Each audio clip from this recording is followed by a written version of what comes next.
جب اللہ کو اپنے کسی بندے کا مانگنا پسند آ جاتا ہے تو وہ ہر روز اسے اپنے در پر بلاتا ہے۔ اس کا رونا سن کر وہ بھی مسکراتا ہے، کیونکہ وہ جانتا ہے کہ تم اس پر یقین رکھتے ہو، اس کی محبت پر بہت مان ہے تمہیں، اسی لیے تو اس کے حضور دامن پھیلا کر روتے ہو اور جانتے ہو تب اللہ تمہاری دعائیں سننے کے باوجود عطا کرنے میں دیری کیوں کرتا ہے، کیونکہ وہ چاہتا ہے کہ تمہیں کچھ دیر اور خود کو مناتا ہوا دیکھ سکے۔ قبولیت کی تو وہ پہلے ہی ٹھان چکا ہوتا ہے، بس تمہیں سننے کے لیے وقت بڑھا دیتا ہے، تو پھر اسے مناتے رہو۔ کیا پتہ تمہارا منانا ہی اسے پسند آ جائے اور وہ تمہیں تمہاری چاہ سے نواز دے۔ کبھی کبھی قبولیت کا لمحہ ہوتا ہے تو منہ سے نکلتے ساتھ ہی دعا قبول ہو جاتی ہے، لیکن پتہ ہے کیا، جس چیز کے لیے تم سجدوں میں تڑپ کر روتے ہو، جس کے لیے تم خود کو بدل دیتے ہو، اللہ پھر اس پر تھوڑا امتحان ضرور لیتا ہے تاکہ وہ تمہاری اس پکار، اس تڑپ کو دیکھ سکے تمہارے میں کتنا صبر ہے۔ اور اگر تم صبر کرنا سیکھ جاؤ گے نا، اس بات پر یقین رکھو گے وہ تمہیں ہر لمحہ دیکھ بھی رہا ہے اور سن بھی رہا ہے، وہ تم سے غافل نہیں، بس دعا ابھی قبول نہ کر کے آزما رہا ہے، اور آزمائش کبھی ہمیشہ کے لیے نہیں ہوتی۔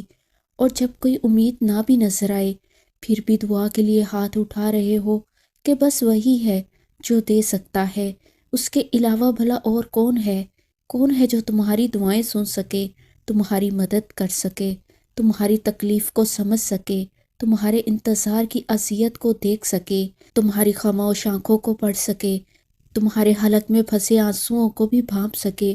تو پھر عرش سے آواز صرف کن کی آئے گی، اپنے رب پر یقین رکھو۔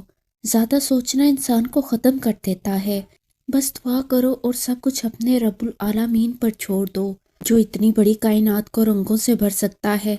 تو کیا اسے تم نظر نہیں آتے؟ کیا اسے تمہاری بے بسی نظر نہیں آتی؟ تمہیں کیا ایسا لگتا ہے کہ وہ تمہیں بے یار و مددگار چھوڑ دے گا؟ کیا وہ تمہاری زندگی ایسے ہی بے رنگ رہنے دے گا؟ بس اپنے رب العالمین پر یقین رکھو، بلکہ یقین کامل رکھو، انشاءاللہ وہ تمہاری زندگی بھی تمہارے پسندیدہ رنگوں سے بھر دے گا، وہ تمہاری ہر دعا پر کن فرما دے گا۔ لوگ کہتے ہیں ہوتا تو وہی ہے جو نصیب میں لکھا ہو، اللہ پاک قرآن میں کہتے ہیں تو مجھے پکار کر تو دیکھو، میں نصیب بدلنے پر قادر ہوں۔ جو شدت سے مانگا جائے وہ ضرور ملتا ہے۔ اللہ آپ کی تڑپ ضائع نہیں جانے دیتا، وہ دلوں کے حال سے بخوبی واقف ہے، اور اگر نصیب میں بہتر ہوا تو جو تم چاہتے ہو تمہیں وہی ملے گا، اور ایک دن تمہیں یہ خوشخبری دی جائے گی کہ جسے تم اپنی دعاؤں میں مانگا کرتے تھے اسے تمہارے ہم سفر کے طور پر چن لیا گیا ہے۔ جب تم اپنی نیند قربان کر کے اس کے در پہ جاتے ہو تو کیا تمہیں وہ خالی ہاتھ لٹائے گا؟ نکال دو اپنے دل سے ہر وسوسے کو، وہ اپنے بندے کو کبھی خالی ہاتھ نہیں بھیجے گا۔ تمہاری تہجد کی دعائیں ہی تمہارے لیے ایسے رستوں کا ذریعہ بنیں گی جو تمہیں قبولیت کے اس مقام تک لے جائے گا جہاں تم دیکھو گے انہیں اپنا مقدر بنتے، جن کا ملنا تمہیں ناممکن لگتا تھا۔ تہجد کا سجدہ کوئی عام سجدہ نہیں ہے، اس تک پہنچ جانا کوئی عام بات نہیں ہے۔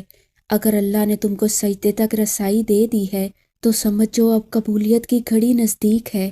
تہجد تک پہنچنا تمہارا بے وجہ تو نہیں ہے، آخر کچھ تو ہے جو ممکن ہونے والا ہے۔ تمہاری دعاؤں کی قبولیت کی نشانی اس سے بہتر اور کیا ہو سکتی ہے؟